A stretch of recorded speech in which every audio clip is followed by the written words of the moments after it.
Bonjour à tous. Aujourd'hui, sur Vivre FM, nous recevons Liliane. Bonjour Liliane. Bonjour. Alors Liliane, est-ce que vous pouvez, même si ce n'est pas très coquet de ma part, nous dévoiler votre âge?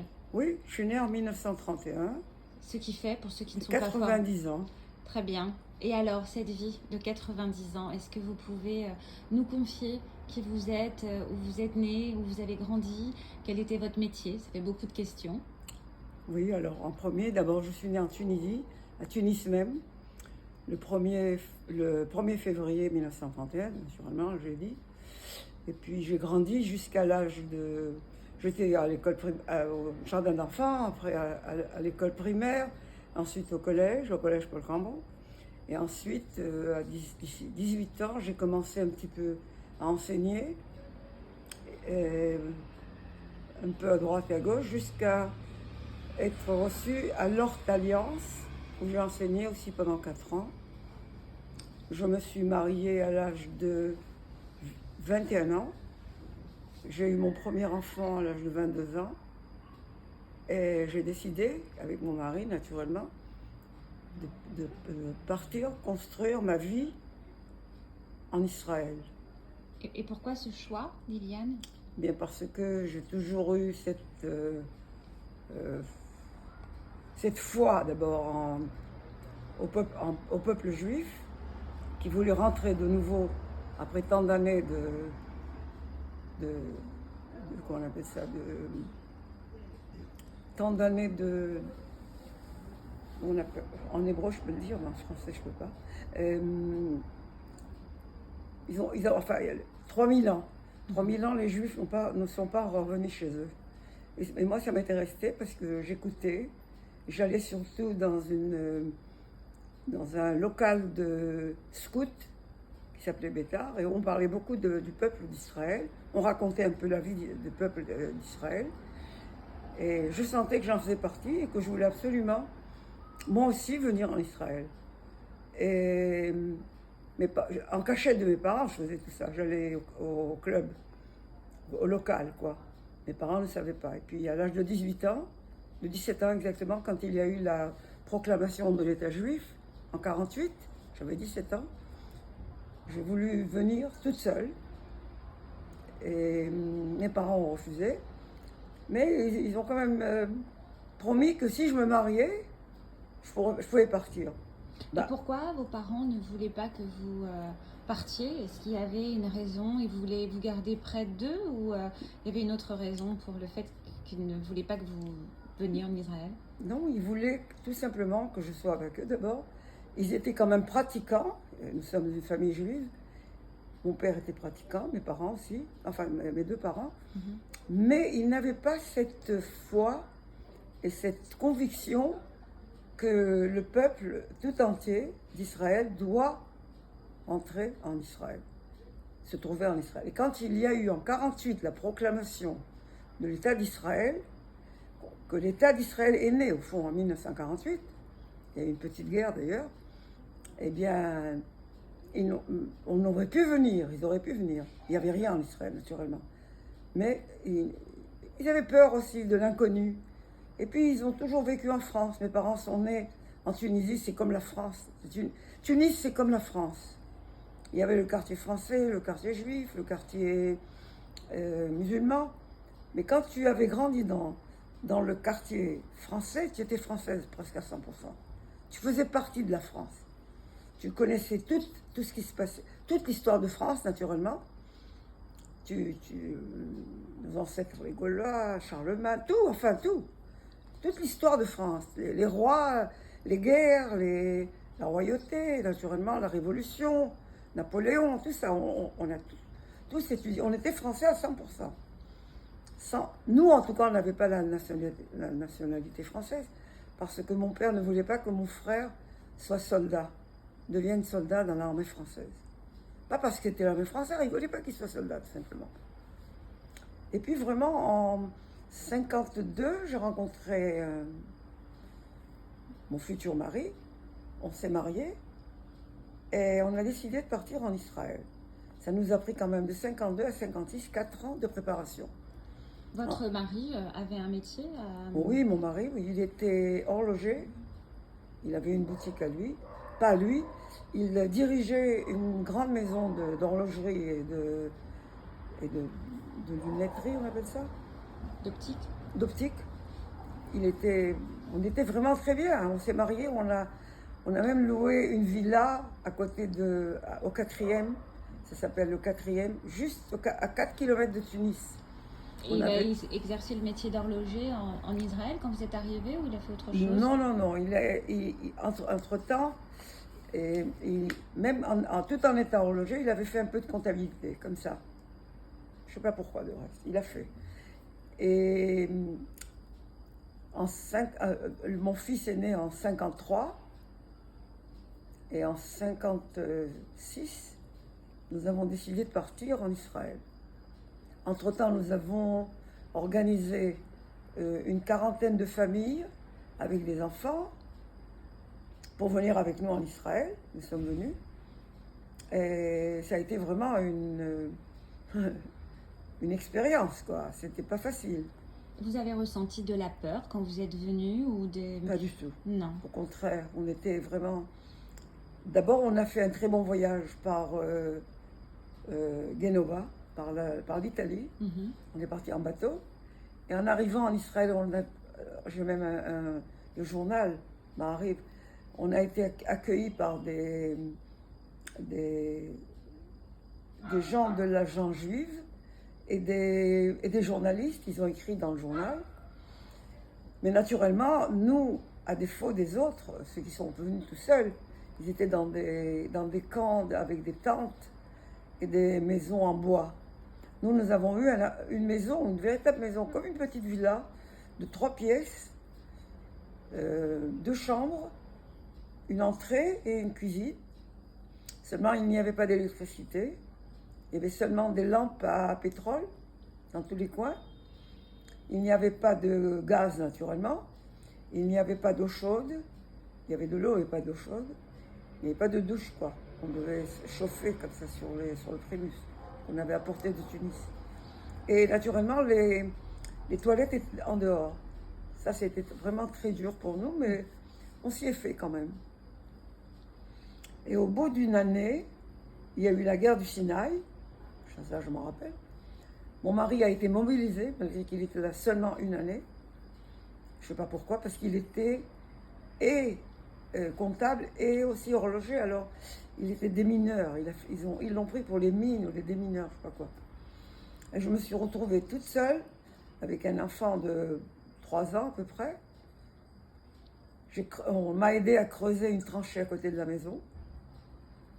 Mais heureusement, cette guerre n'a pas duré, même pas 6 mois. C'est la guerre du Sinaï, en 55, en 56, pardon, en 56. Et par la suite, naturellement, et j'ai eu de la chance, beaucoup de chance, j'ai été vraiment gâtée. J'ai rencontré une dame, la mère de Moshe Dayan. Vous savez, le chef de l'armée israélienne, celui qui avait un bandeau sur l'œil, ça c'est Moshe Dayan. Et sa mère qui venait de Nahalal, Nahalal c'est le Moshav où elle avait vécu, enfin il vivait, elle a proposé à mon mari de devenir instituteur, parce qu'il connaissait l'hébreu déjà, mais il a refusé, il a dit non, moi les enfants c'est pas pour moi. Ma femme était dans l'enseignement à l'Ort en Tunisie, peut-être qu'elle pourra faire aussi ici. Et naturellement, ça a été un peu dur, mais j'ai accepté naturellement. Et j'ai été faire un ulpan de 6 mois pour apprendre la langue. Je connaissais presque pas l'hébreu. En fait, je connaissais quelques mots. Mots, bonjour, viens ici, assieds-toi, qu'est-ce que tu fais, des trucs comme ça, très, très, très banal, quoi. Et là, l'ulpan, j'étais seulement avec des gens qui ne parlaient pas français, pas du tout. Ils parlaient... On était obligé de parler hébreu, parce qu'il y avait des Anglais, des Hollandais, il y avait même un type un Australien ou une Australienne, je ne me rappelle plus très bien.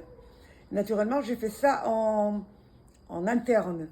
J'étais obligée de rester à l'école, c'est-à-dire à l'Ulpan. Et mon mari était resté à la maison avec mon fils, et sa maman est venue s'occuper d'eux. Elle était déjà en Israël. Et au bout de 6 mois, j'ai fait un examen à Nahalal, au séminaire d'instituteurs, et j'ai été acceptée. Et j'ai étudié à peu près 1 an et demi, je crois, au séminaire, à Nahalal. Et au bout de ce temps-là, c'était en 59, 3 ans après, oui. En 59, j'ai eu un diplôme, j'étais institutrice titulaire en Israël. Est-ce que Liliane, vous qui avez 90 ans, est-ce que vous pouvez nous expliquer votre vision des jeunes générations qui arrivent? Est-ce que vous auriez des conseils à donner, des choses à transmettre? Comment vous voyez cette génération qui arrive, les jeunes qui ont 15, 20 ans? Qu'est-ce que vous aimeriez leur dire? Ah oui, j'aimerais leur dire d'abord d'être optimiste et de voir la vie en avant et ne pas se plaindre et ne pas pleurer sur ce qu'il y a eu. Seulement regarder en avant et se contenter de ce que vous avez. Parce qu'il y a beaucoup de gens qui souffrent et nous, on a de la chance. Nos enfants ne souffrent pas. Et puis, ce que je dirais à cette nouvelle génération, c'est de garder quand même contact avec la famille. Ce qui se passe en ce moment, c'est que les jeunes qui ont 20 ans, 25 ans, c'est facile pour eux de quitter la maison. Ils vont en Australie, ils vont en Amérique, ils vont en France, ils vont partout. Ils s'imaginent qu'ailleurs c'est mieux. Non, il faut rester là où tu es, te construire et te construire. C'est ce qu'il faut faire. Ça, c'est ce que je peux te donner. Et puis être très optimiste, parce que la vie est belle, elle est belle, elle a beaucoup elle te donne beaucoup d'opportunités, et c'est à toi de faire ton avenir. Et ne pas pleurer, ne pas dire mes parents n'ont pas donné, je n'ai pas ça, je n'ai pas ça. Non, fais-toi, toi-même, toi. C'est à toi de faire, c'est à toi de galérer, comme on dit. C'est dur, ça fait rien. Demain, ça sera moins dur. Parce que ce que nous avons passé dans ce Moshav, nous avons construit. Le Moshav, c'est une colonie, une espèce un petit village, tout petit, 60 familles. Ce que nous avons construit de rien. Quand on va aujourd'hui au Moshav, ce sont des cottages, des villas de 3-4 étages. C'est la grande piscine, c'est les grands espaces, c'est les écoles, c'est les jeunes qui reviennent et qui sont vraiment pleins de vitalité. C'est ça qui est beau. Le pays est très jeune. Il est très jeune encore. Et tous ces jeunes ajoutent encore à tout ça. Je dirais à ces jeunes, surtout ne quittez pas le pays. Ne croyez pas qu'en Amérique c'est mieux ou qu'en France c'est mieux. Vous êtes Israéliens, vos parents ont construit. Continuez, essayez de continuer, de garder ce flambeau. De ne pas penser qu'en Amérique je vais gagner mieux, je vais être mieux. Parce que tes parents ont fait de tout pour avoir... Parce que quand ils étaient en Tunisie, ils n'étaient pas tunisiens. Ils étaient juifs. Et le juif n'a jamais été reconnu comme une personne. Un juif, c'est un juif. On ne dit pas que c'est un Français, on ne dit pas que c'est américain, on lui dira toujours tu es un juif. Et là, en Israël, tu n'es pas juif, tu es israélien. Tu peux ne pas du tout respecter le Shabbat, tu peux ne pas manger kasher, tu peux vivre comme tu veux. Tu es chez toi, c'est ta maison, c'est à toi. Alors c'est ça que je dirais aux jeunes. Et c'est ce que je leur dis d'ailleurs, tout le temps. Quand un d'eux me dit, je vais aller là, mais tu ne trouveras pas ce que tu as ici, voyons. Tu ne trouveras pas. Et ils reviennent après, Ces jeunes-là, ils reviennent. Qu'est-ce que vous aimeriez, Liliane, qu'on retienne de vous? Si vous aviez une empreinte, on dit qu'on laisse toujours une empreinte sur Terre. Quelle est l'empreinte que vous aimeriez laisser sur Terre? D'abord, c'est la volonté de vivre, la volonté de faire et de régénérer continuellement, d'avoir de nouvelles, d'abord de nouvelles générations naturellement, et puis toujours aller de l'avant et que le pays grandisse. Mon rêve, c'est que de 10 millions d'habitants, on en arrive à 20. 20 millions, on va dire. Que Israël grandisse et soit vraiment une nation. Maintenant, c'est une nation. Elle est très forte. Je crois que c'est l'armée la plus forte du monde. C'est ce qu'on dit. Le cyber, tout ça, tout ce qui est ordinateur, et tout. Nous sommes les premiers, je crois, partout. Dans l'armée et partout. Alors que ça continue. Et qu'Israël continue à progresser et à attirer de plus en plus les jeunes, les jeunes. D'ailleurs, c'est un pays très, très jeune. Il est jeune, ce pays. Très jeune. Quel est votre petit bonheur quotidien? Je vais presque tous les jours chez ma fille. En ce moment, je ne fais pas grand-chose, mais quand même, je fais un petit peu la cuisine, disons. Et votre petit bonheur quotidien, c'est d'aller voir votre fille? D'aller voir ma fille. Et puis, je reçois mon arrière-petite-fille, parce que j'ai une petite fille qui habite pas loin de chez moi, juste en face. Et sa fille, elle a 4 ans. Elle est adorable, elle s'appelle Noga. C'est vraiment un plaisir de voir. D'abord, la troisième, c'est la 4e génération. La première, c'est Anat. La deuxième, c'est Hadar. Et la troisième est née en Israël. Hein. Et la troisième, c'est Noga. Et puis, il y a aussi, j'ai une petite fille qui habite le kibbutz, au kibbutz dans le nord, pas loin de la frontière libanaise, qui s'appelle le kibbutz Amir. Elle a, j'ai un arrière-petit-fils qui a 6 ans et demi, il va à l'école déjà, et une petite fille qui a 2 ans. Donc ça, tout cela, ce sont vos petits bonheurs quotidiens. Ah oui, quotidiens. Ça, ce sont mes bonheurs, ce sont mes petits coups de téléphone tous les jours. Je parle à l'une, à l'autre. Tout à l'heure, ma petite fille est venue me voir. Je lui ai donné des gâteaux, je fais des petits gâteaux, des muffins. Voilà. C'est qu'ils aiment. Et je leur fais de très bonnes choses de Shabbat.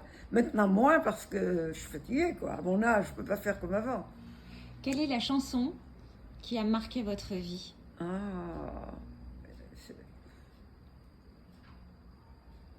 Et que vous pourriez nous fredonner. Parce que c'est pour ça, hein, il faut essayer non, Non, je vais vous dire, il y a une chanson qui m'a beaucoup marquée.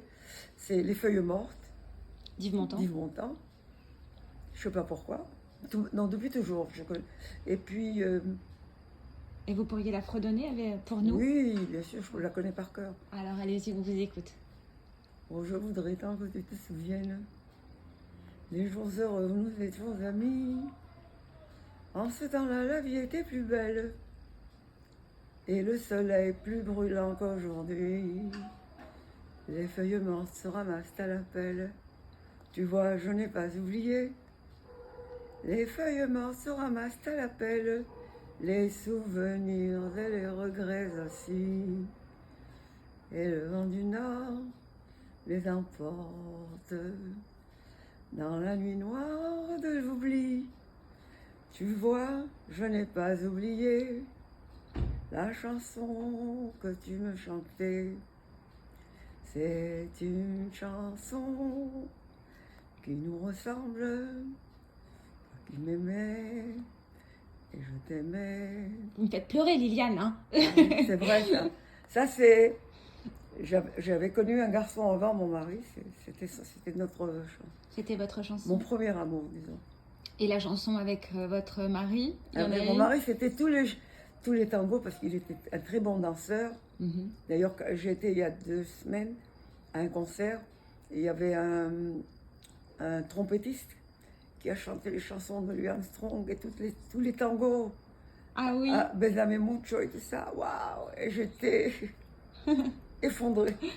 Je comprends. Et justement, un grand bonheur dans votre vie et un chagrin.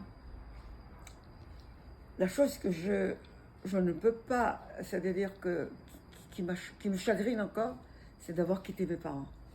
Parce que mon père m'avait dit, je te rejoins. Pars, ça va. Je suis partie avec son accord. Je ne suis pas partie, je n'ai pas fait de mérite. C'est-à-dire, je ne me suis pas, comment dirais-je, je ne suis pas partie sans son accord. Et il m'a dit, t'inquiète, je te rejoindrai.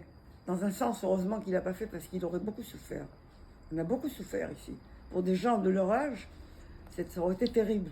Mais j'étais l'aînée de la famille.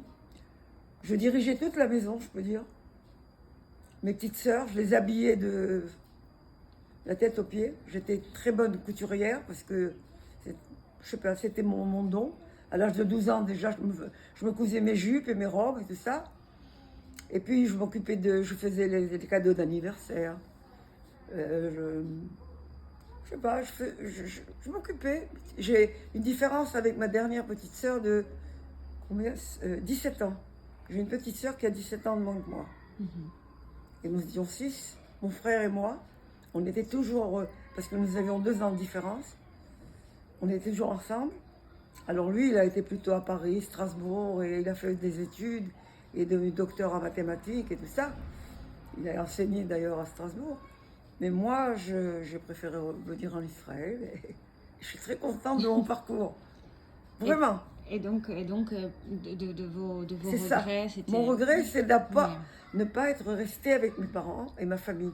Parce que j'ai un peu disséminé, je les ai dispersés. Une qui est à Genève, une à Strasbourg. Si on était restés ensemble, ça aurait été différent. Est-ce qu'on ne reste pas dans le cœur ensemble? Parce que quand on vit, et puis quand il y a aussi autre chose, quand tu nais dans une maison, tu y vis, naître et vivre dans la même maison, c'est formidable. Et quand tu quittes, alors là, il y a quand même une espèce de... Il y a quand même un déchirement, je ne peux pas dire que non. J'en ai souffert quand même. Et un grand bonheur. Mais le grand bonheur, c'est d'avoir construit. Et puis, autre chose, ça, il faut que je le dise. Mes enfants ne sont pas juifs. Ils sont juifs, mais ils sont israéliens. Ils ont une maison. S'il y a un problème comme il y a eu en Allemagne, ça n'existera plus. Parce qu'ils ont où aller. Parce qu'à l'époque, les juifs n'avaient pas où aller. On les prenait, on les mettait... la preuve, c'est qu'on les a exterminés dans des camps. Comment est-ce possible? C'est pas des bêtes. Aujourd'hui, on ne peut pas faire une chose pareille. Nous avons notre maison. Nous avons le pays. Nous avons un pays. Nous avons une patrie. Nous avons une armée à nous. Nous sommes Israéliens, d'abord. Nous sommes juifs, naturellement. Nous sommes Israéliens. On n'est pas obligé d'aller, même Yom Kippour, à la synagogue. On n'est pas obligé d'aller tous les Shabbats à la synagogue. On n'est pas obligé de ne pas allumer le feu le Shabbat. On n'est pas obligé. Mais on est juifs et on est Israéliens, surtout. Vous êtes chez vous. Alors ça, c'est ce que j'ai inculqué à mes enfants. Liliane, vous avez 90 ans. Est-ce que je peux me permettre de vous poser la question? Comment vous avez vécu le fait de vieillir? Quelle est votre image ou votre pensée par rapport aux seniors, aux personnes âgées? Est-ce que vous estimez que... je vais vous dire, allez, il faut dites-moi. Une alimentation très... on appelle ça équilibrée. Du sport. Moi, je fais du yoga, je fais ce jour. Je fais une partie sur une chaise, une partie debout. Je fais du yoga. Et puis, être optimiste et se contenter de ce que tu as. Alors, tu es heureux toujours. Ne regarde pas que le voisin, il a une voiture, je sais pas quoi, et qu'il a... moi, j'en ai moins, c'est pareil, mais j'ai plus que d'autres. C'est-à-dire que je n'ai jamais envié personne, jamais. J'ai toujours fait moi-même ce que je pouvais, et j'ai toujours été droite aussi. J'ai jamais... Je me suis fâchée avec personne, je me discutais avec personne. J'ai pas de problème avec personne, quoi. Est-ce que Liliane, vous auriez un petit secret à nous confier? Quelque chose que vous n'avez jamais dit à personne, et que là, vous pouvez vous dire, ah, c'est bon, j'ai 90 ans, je vais dire un secret. Ah bah, moi j'aime les secrets. Non, aucun secret. Est-ce que vous avez des regrets, des choses que vous n'avez pas dit à quelqu'un? Ben oui, je vous dis, à mes parents. J'ai pas été à l'enterrement de mon père parce que j'étais à l'hôpital, j'avais cassé le col du fémur. J'étais vraiment dans un état impossible de voyager. Ma mère, j'ai été juste pour l'enterrement. J'ai pris l'avion à minuit parce qu'elle était décédée. Ce qui m'a manqué, c'est ma famille. Être avec eux pour les fêtes, pour les anniversaires, les mariages. Ils sont venus quand même, après ils sont plus venus. C'est pas pareil d'être dans la même... J'aurais tellement aimé qu'eux aussi viennent avec moi, mais ils n'auraient pas pu supporter la vie au Moshav. Ils n'auraient pas pu supporter être sans eau, sans électricité. Non, impossible. Impossible. Rien qu'à la penser, impossible. Merci beaucoup Liliane pour cette interview et à très bientôt. Est-ce que vous auriez un petit mot à ajouter aux gens qui vont vous regarder ou vous écouter à la radio? Quoi? La radio Vivre FM est la seule radio en Europe à traiter de santé-société, à engager 50% de personnes en situation de handicap. Donc on défend le handicap, on défend la différence. Est-ce que vous auriez un petit mot à ajouter et à dire aux auditeurs, aux gens qui nous écoutent et qui nous regardent? Eh bien, je dirais que la vie est belle et on doit la vivre pleinement, même s'il y a des handicaps, il y a beaucoup de choses que je ne peux plus faire. Mais le fait que je me lève le matin, que je regarde le soleil et que je dise merci mon Dieu que tu me donnes encore un jour. Et je dis toujours merci de ce que tu me donnes. Si tu m'en donnes encore, tant mieux. Sinon, je me contente de ce que j'ai. Dieu merci. Merci beaucoup Liliane. Merci infiniment.